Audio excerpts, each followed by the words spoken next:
Penn State at Iowa.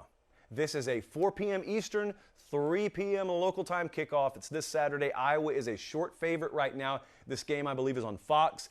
Iowa, a favorite of under a field goal. So this is really close to a pick'em. Home field is big here. I don't know how much you would factor it. I think it's worth a good 4 3/4 to 5 points. Kinnick Stadium, when I was up at Penn State a couple of weeks ago, talking to some of their staffers after the game, that was the topic on some of their minds is we're starting to look down the road a little bit. You know, all due respect to Villanova, starting to look down the road a little bit. Wonder what time that Iowa game would be. Josh, do you know what time that Iowa game would be? Yeah, guys, being the Fox employee that I am, let me tell you.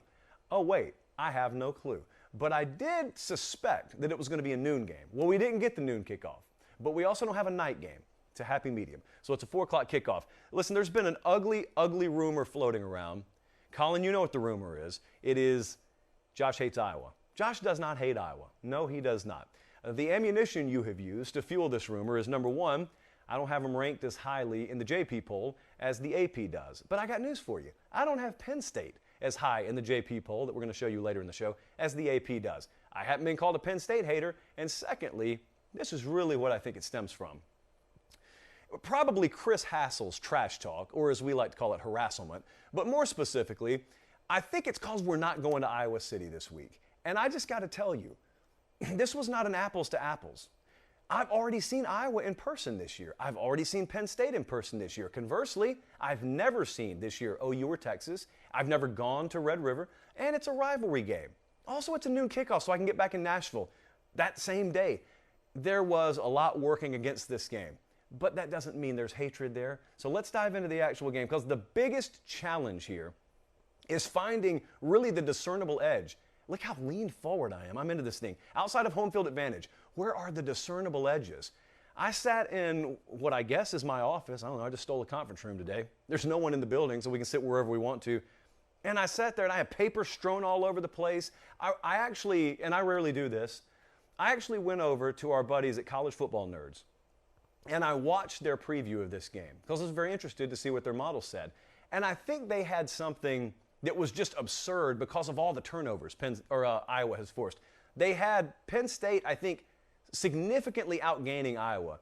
And then Iowa winning by double digits, which makes no sense except that it's happened already this year. So, yeah, that very well could happen. Here I sit, and here I say things like, I am not going to base my predictions on games in the future based off turnovers that have happened in the past. I just don't think it's a good predictor. And then here come Iowa folks, and they throw down papers in front of you and say, hey, buddy, we've been doing this for a while. We've been winning turnover margin, and we've been winning games based off a wave of points off turnovers for a while. And here's the thing. They're right. They're right. You keep expecting things to change, and they never do. And so Iowa folks are right about that. I just have a very hard time squaring that because there aren't a lot of teams out there. Iowa is the unicorn. They're the exception. They're the one team that you can look at and say, you guys, I think I can count on 7 points off turnovers, just non-offensive points. I can actually count on them for you. You don't say that about anyone else. That's stupid. You don't ever count on that. But yeah, you can make the argument you're supposed to count on it now with Iowa. And here's the problem. I don't have a fancy name for this, but there's a metaphor I always like to use when you play really solid defense, but you don't have five-star athletes all over the place. That means that the sum is greater than the individual parts. That is the hallmark of a great team, and that's the hallmark of a great coaching staff. That's what Iowa is. Do you hear what I just said? Great. Not good. Great. What I always believe about teams like that is if they faced a certain level of athleticism, then you would have a heavy enough sledgehammer to break the ice. If you've ever watched like those ice road truckers, they can drive trucks over that ice because the ice is so thick. Well, if you also ever watched Family Matters back in the day, when Carl Winslow and fam went out on the lake, it wasn't frozen thick enough to where they could go out there. No questions asked. And the ice starts to crack. Well, Iowa has got some pretty thick ice about their defense. It's really hard to crack it. If they were playing Alabama Saturday, Bama would crack it. Eventually, Bama would score 35 if they needed to against Iowa. But they're not playing Alabama Saturday. And so my question for a team that I think ranks like 62nd in scoring offense out there in Penn State, my question is simply, do they swing a heavy enough offensive sledgehammer to crack Iowa's ice? I don't think they do.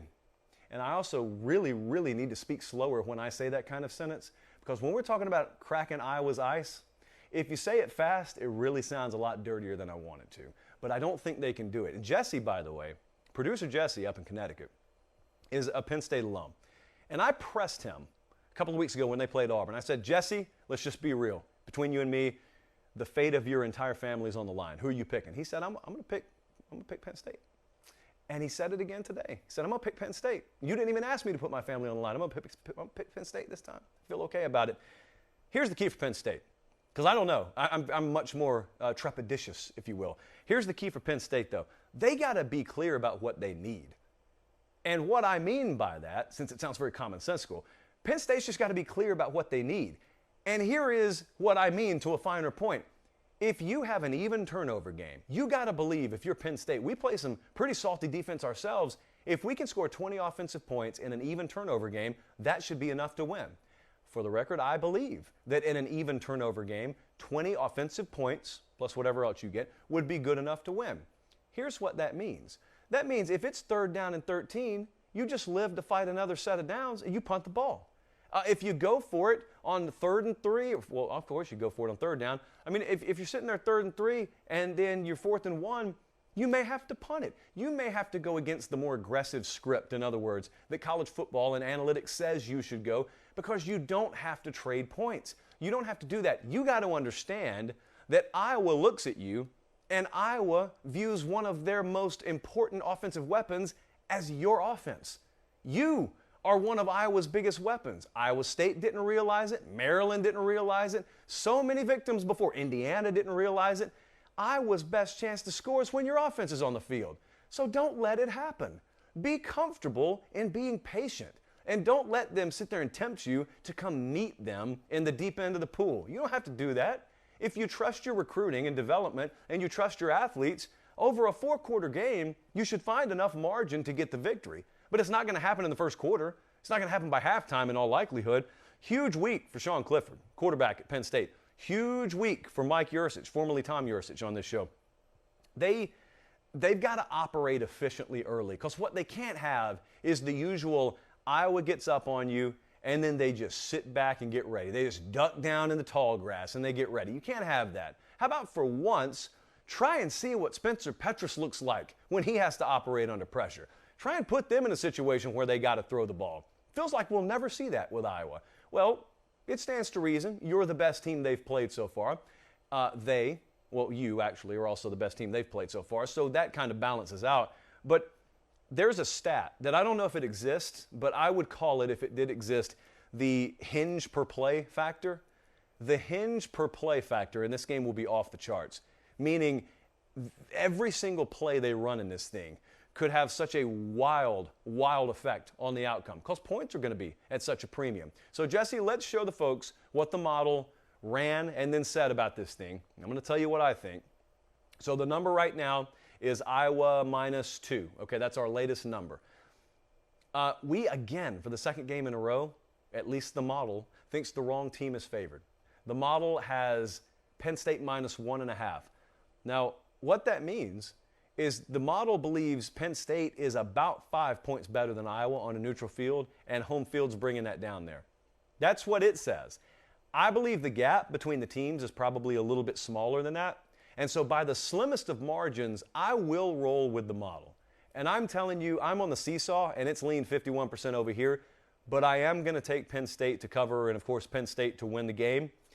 I really, really think that some random special teams play, I mean, somebody that doesn't field a punt and lets it go 26 yards further downfield, that is the kind of hinge per play factor that could literally turn this game.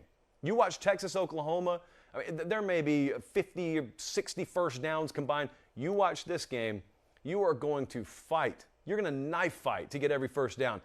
I personally love that kind of football. I don't think it has to be a pinball game every Saturday, so I love that kind of stuff. Also, you should probably be out of there, I don't know, by 6:30. Should be good. Maybe get home before dark. You know, maybe toss the pig around in the front yard. So looking forward to that one.